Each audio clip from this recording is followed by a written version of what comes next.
Synapse, je sais pas si on lit, c'est pas grave.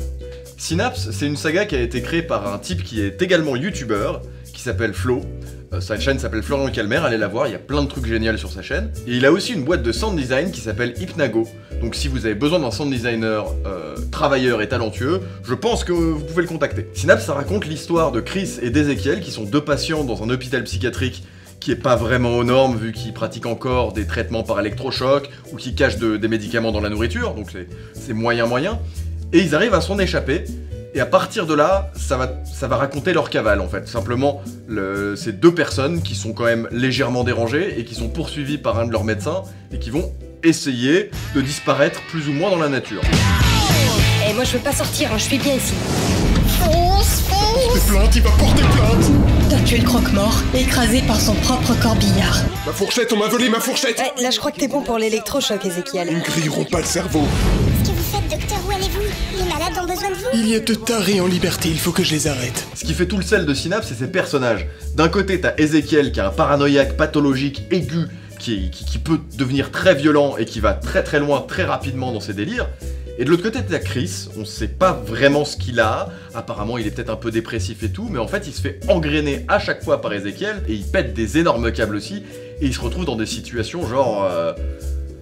folles, c'est le cas de le dire, des situations totalement folles. Ce qui me plaît dans Synapse, c'est que c'est une saga qui est charnière pour le développement de la saga MP3. Avant Synapse, il y avait pas autant de sagas qui savaient où elles allaient. J'avais l'impression, c'était plus...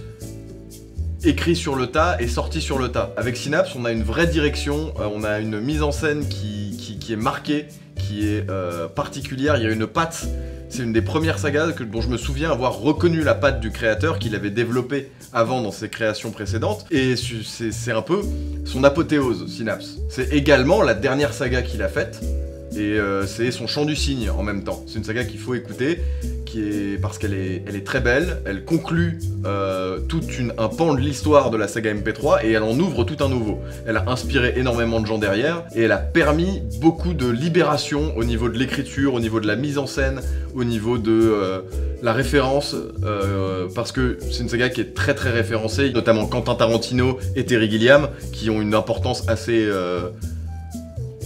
perceptible dans Synapse. Synapse, ça fait partie un peu du Flopod Extended Universe, c'est-à-dire que toutes ces autres sagas se situent dans à peu près le même univers. Il y a des références qu'on retrouve d'une saga à l'autre, donc c'est un bonus si on écoute le reste des créations de Flo, parce qu'on va retrouver des petites blagues, des personnages qui interagissent avec les autres. Ce qu'il faut savoir aussi, c'est que Synapse, c'est une saga qui est drôle, mais qui en même temps elle est très grinçante. Si on prend en compte que ces deux personnages, leurs actions ont un impact sur le monde réel, ils sont dans une cavale meurtrière en fait.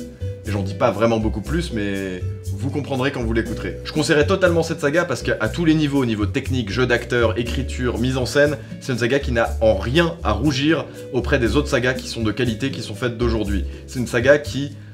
Si on l'écoute encore aujourd'hui, on a l'impression qu'elle a été sortie hier avec quelqu'un qui a 10 ans d'expérience dans le domaine de la saga MP3. C'est une...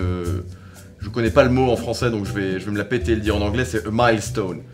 Une pierre angulaire, exactement. Merci. Une pierre angulaire, voilà, c'est tout. Votez Flo.